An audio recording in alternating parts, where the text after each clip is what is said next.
Dustin. Thanks for joining us. To get started, would you mind telling us a little bit about yourself and why you've chosen to seek the office of State Treasurer? Sure. My name is Dustin Granger. I'm from Lake Charles, Louisiana. I've been a financial advisor for 20 years. I'm a certified financial planner. And look, I started, a lot of my views on politics happened with the '08 financial crisis. That was everything I thought about economics or knew about economics was flipped upside down. I thought, how could this happen? So for years, I went on a deep dive and just studied a lot of past like economic downturns, how you come out of them, how do things like this happen. I discovered that there were other, depressions and a lot of big recessions in the past, and I realized that, and I studied other states too and how they run their economy, and going through the whole history, especially of the South, you see a lot of those same trends, kind of vestiges of those old economic policies still today in the South. And I see Louisiana as a trickle-down economic state where they basically give all the benefits to the people at the top, regulation cuts, big corporations, and it doesn't trickle down to the rest of us. To me, it's a strategy that a lot of our mostly Republican elected officials use to force budget cuts. Because when you cut all the revenue at the top, it automatically is going to trigger a budget cut.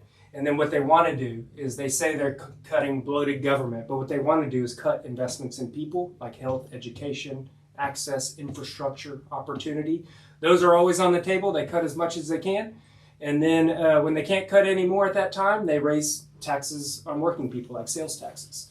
And it's a constant ratchet down effect that happens over years and decades, leading to constant budget crunches. It's a vicious cycle.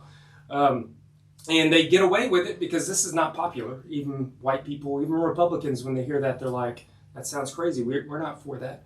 But they get away with it by using politics of division as a weapon of division, race dog whistles, woke crusades to get working people fighting each other, distracted, while they pick all of our pockets. And I'm running because I'm sick and tired of career politicians, like my opponents, that don't understand economics and don't understand what's going on. We can't let them in seats like this anymore. And I have an obligation, since I know how things go. I'm the only one with the experience of managing investments, managing debt, and working for actual people. I've been a fiduciary for 20 years, so I've worked in people's interest only. We need somebody there that's going to call out these bad policies and push for good policies, which is basically the opposite of that. In those giveaways, and start investing in people, because people are always the engine of every economy. Very good. Thank you. Hi, Dustin. My name is Eugene. I'm an organizer here at Vote. And this question is going to be around criminal justice budgeting. The state treasurer plays a significant role in managing Louisiana finances. How would you advocate for budgetary decisions that prioritize criminal justice reform efforts, such as diversion programs and reentry initiative, over traditional punitive measures while maintaining fiscal responsibilities? Yeah, I mean, that's the way the incarceration system should be. It should be about rehabilitation and equipping the people that are incarcerated to enter the world when they get out. And as far as fiscal responsibility, that comes down to trickle-down economics, because a lot of crime happens because of poverty. We're the highest poverty state, highest in child poverty in the nation. And even the people that aren't in poverty, most of our population is just getting by and low income. So you have to address those root causes, and investing more in our communities, in our small towns, in education and health. I'm not one of those people that says, well, education is the only key to stop this. That's part of it, but a lot of it has to do with poverty in communities that don't have access to resources. I live in North Lake Charles, right on the edge of North Lake Charles, and that's where it's the highest minority area, also one of the poorest areas in town. And there's no grocery store within miles. there's no banks within miles. So here you have a lot of people that don't have transportation, don't have their resources, and you go south of town and there's literally like 8 grocery stores on one road south of town, like all next to each other. And how can you have people come out of this? We, as treasurer, in charge of the bond commission, I'd be the chair of the bond commission. We need to find ways to make sure communities like that have access to financing to bring grocery stores there. Right. Because what is there when there's no grocery stores or banks? Well, I'll tell you what you will find there. You'll find payday loans. You'll find convenience stores selling lottery tickets. And you'll find Popeyes and Burger King. We have enough of those. Yeah. I love Popeyes, but it's funny you spoke about that because we just recently trying to do a campaign in New Orleans East in Little Woods area. Right. And that's what one of the complaints that the residents had. They don't have no grocery store, stuff like that. So, I can relate to what you're saying. This is the free market in action. When you let the free market take over, most of our citizens aren't going to get access to needed resources. Right. Whenever it's the cheapest to have cheap fast food, rather than try to find and build a store there that promotes healthy foods. Thank you. Next.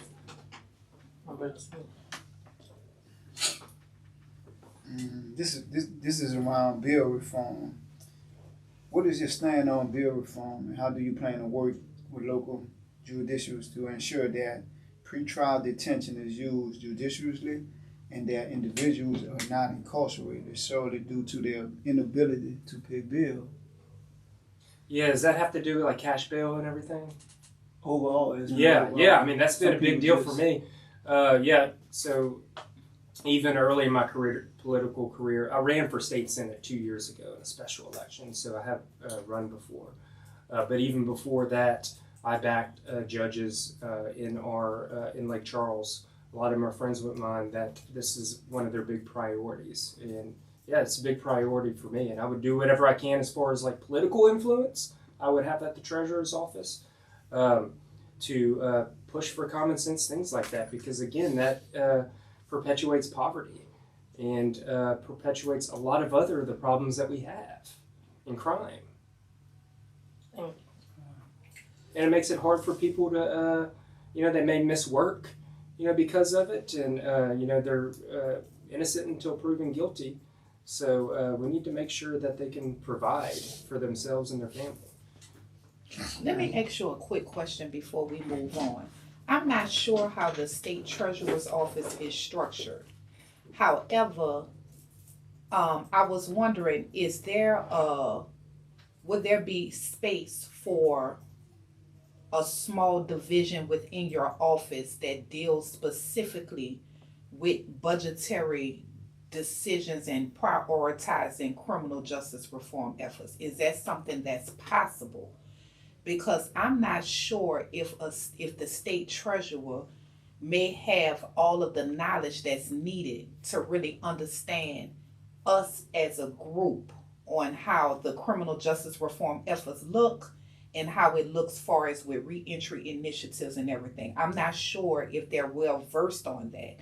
So would you be open to having like a division or something where you will hire somebody who's knowledgeable about criminal justice reform efforts, how it impacts the community and how it impacts economics, and maybe put that within the structure of your office? Would you be open to that? Yeah, of course.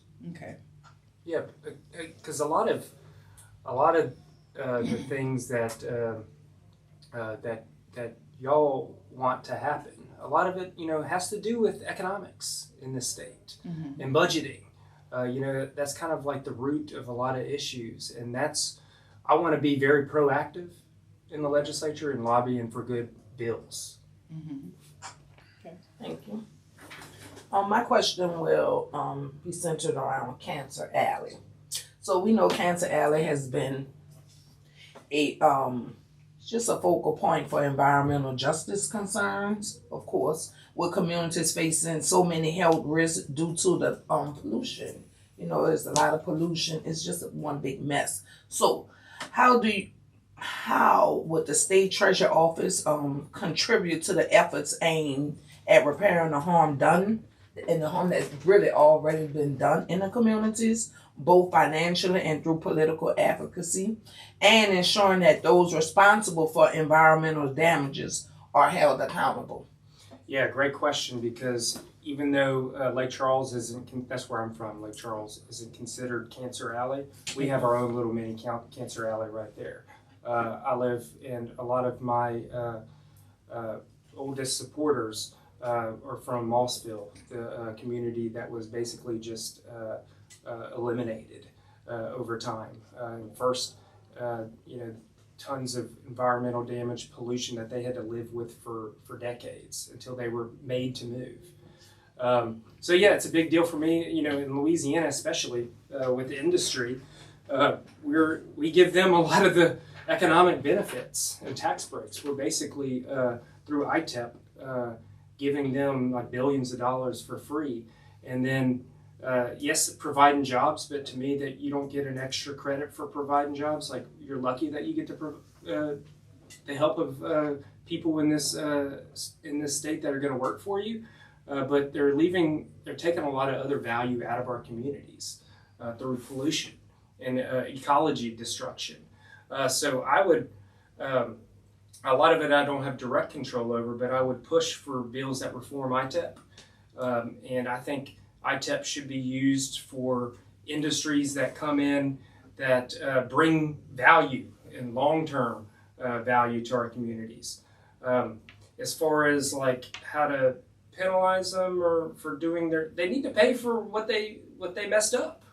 And I would definitely back and push for bills that make these communities whole.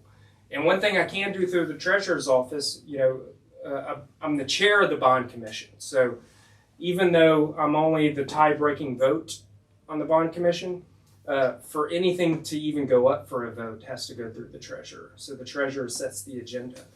So I would prioritize capital projects that diversify our economy and bring in clean energy projects. And I think those clean energy projects should get priority in the areas that have seen a lot of economic decline and pollution and things like that. They should be able to revitalize their community with good, clean industries. Thank you. Next question, please. Next question, for forfeiture reform. Civil asset forfeiture has been a contentious issue in criminal justice reform. How would you use your role as state treasurer to promote transparency and accountability in asset forfeiture processes, ensuring that individual property rights are protected? Yeah, is that when somebody gets arrested and they take their property and they can't really get it back? I remember studying it before. I don't know if I have direct control over it, in any way. I don't really, but yeah, that's kind of bills that I would definitely back. Criminal justice reform is high on my priority list in politics in general. But as the treasurer, I'll, as the economic fiduciary of the state, again, almost everything touches people's wallets in some way, including that, So to me, I have a lot of broad, ground in what I can speak on, because it affects poverty in the state. So I would do what I can. Mm-hmm.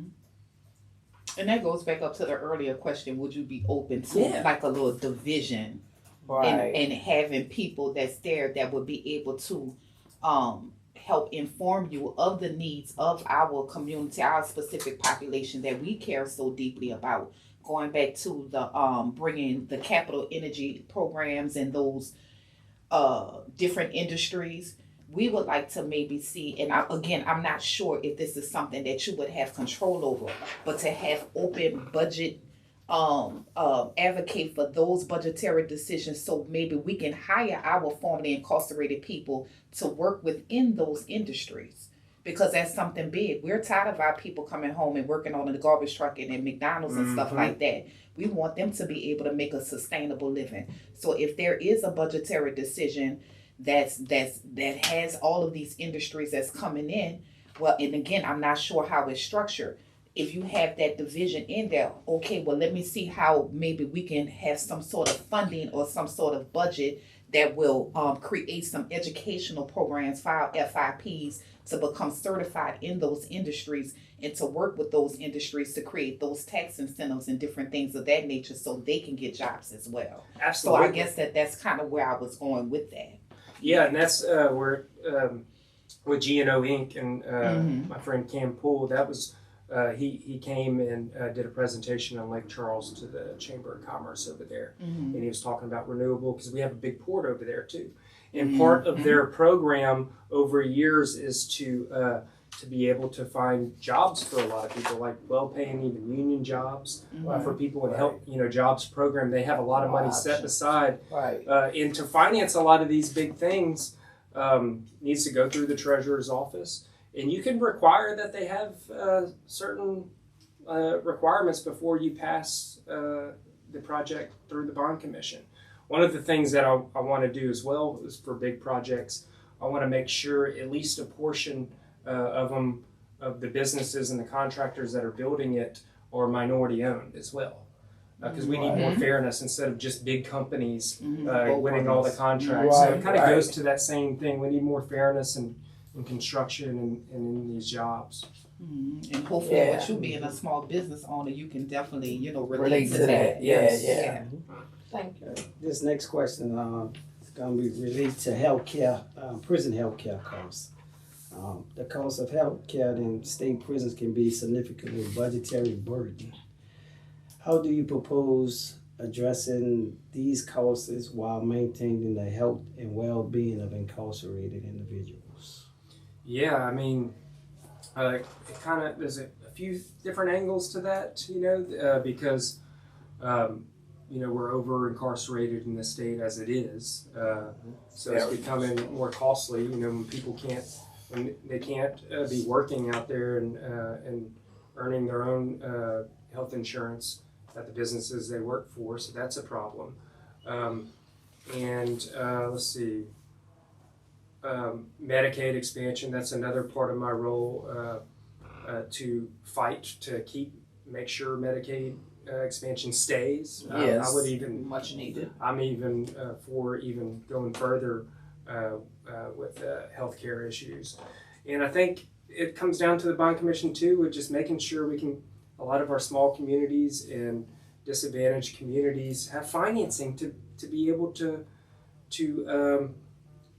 get resources like I mentioned, grocery and banking, and even simple things like water and sewage. A lot of our small towns around the state are really struggling because they've lost so much staff. They've lost so many people from their town. Now it's like a feedback loop that they can't get out of because now their tax base is leaving, and now they can't even pay for simple things like water and stuff to have a functioning town. So it's accelerating the brain drain in our areas. So there's just so many things tied to that. I would do whatever I can. Like the individuals that's already incarcerated, the older they get, the more it costs to keep them up and maintain their health.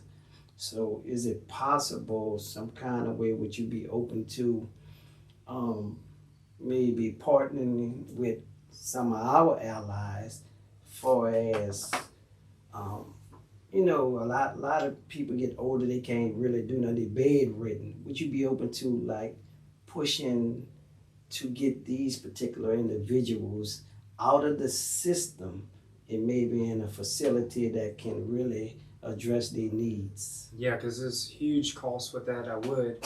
Because since I'm a financial advisor, I work with retirees, and my job is basically to invest their life savings and extend it out, make it last for their lifetime. And one of the biggest costs is always end-of-life care, long-term care expenses and things like that, can make savings nest egg run out really quick. We need to find ways as a state. Some things can't be done by the open market, that we need state programs to try to bring those costs down. And I'd be for that, yeah. Thank you. Next question. We're still on private prisons. private prisons has been a topic of debate in criminal justice reform. What is your position on the use of private prisons, and how would you address any financial incentives that may drive over incarceration? Yeah, I haven't studied a whole lot about private prisons, but from what I have learned about it, it seems that to me there's a big conflict of interest there. And anytime you have a private company that's incentivized to grow and make profits, that's an incentive.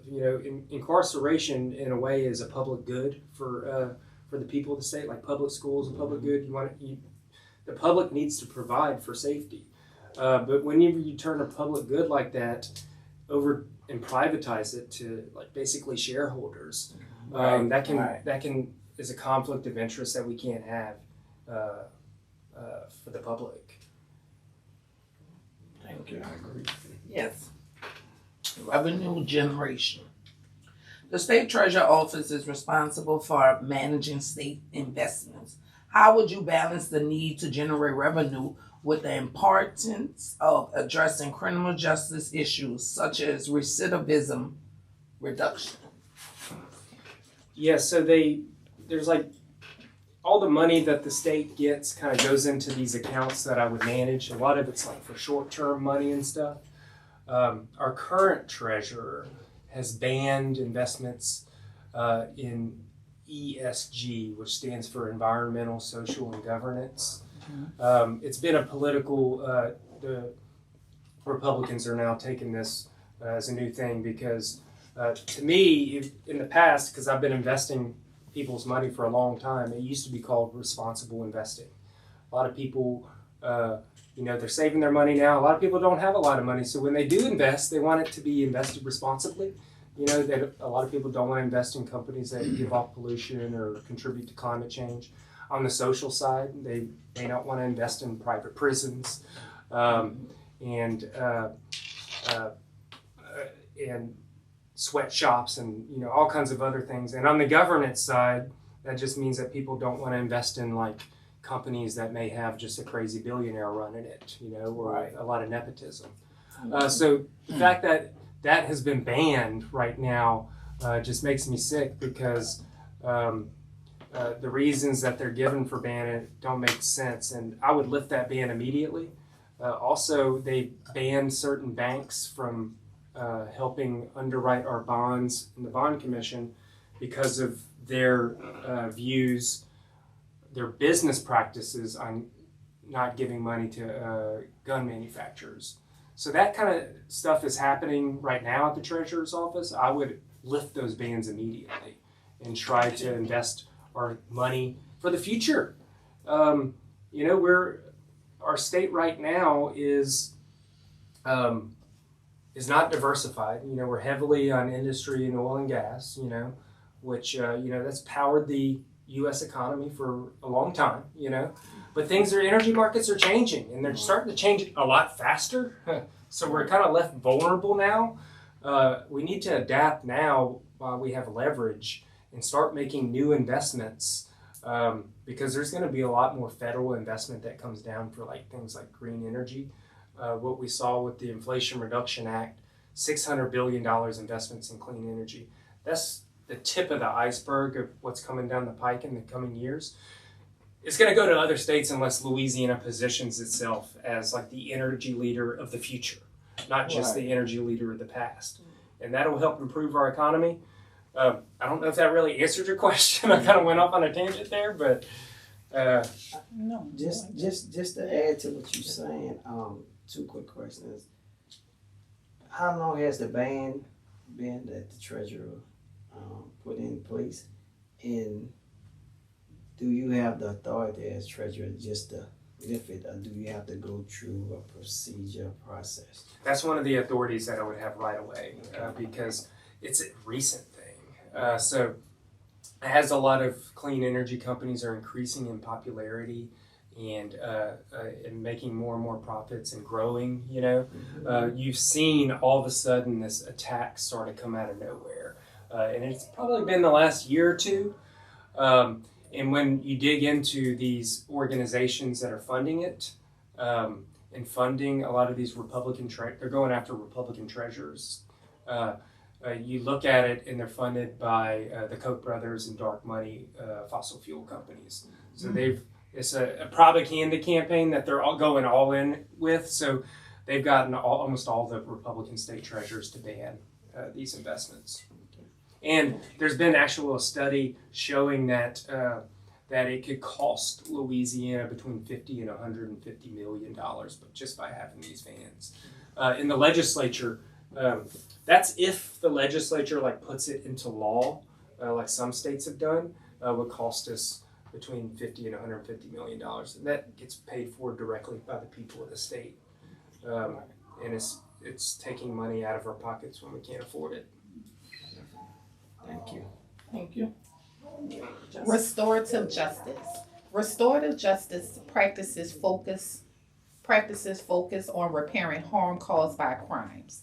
How would you support the implementation of restorative justice programs in Louisiana, and how can these programs be integrated into the state's financial strategies?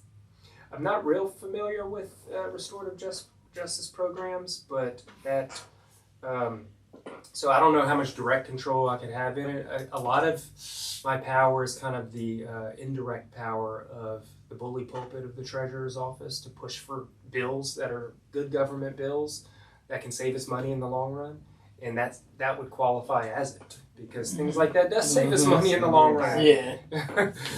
Yeah. Thank you. We should fund things like that. Right. Funding for public defenders. Adequate legal representation is essential for a fair criminal justice system. How do you plan to ensure that public defenders receive the funding and resources they need to provide effective representation to all defendants? Yeah, completely agree. I know a bit about this because I know that I think they're just severely underpaid and are having a hard time even getting, I think they've had a lot of budget cuts recently. And I was a CASA volunteer, which is a court-appointed special advocate for children. I was for a couple of years, and so I saw, I was there in family court and just seeing a lot of these public defenders overworked, underpaid. It's hard for them to provide justice and argue a good case if they don't have basic, basic resources to live. Again, it all comes down to this trickle-down economics. I think that's kind of the plan of the Republican side, is to just starve government resources in every way possible and create the problems that they caused by the under-resourced. And it creates costs, and then they look at it and say, look, see, that's not working. Yeah.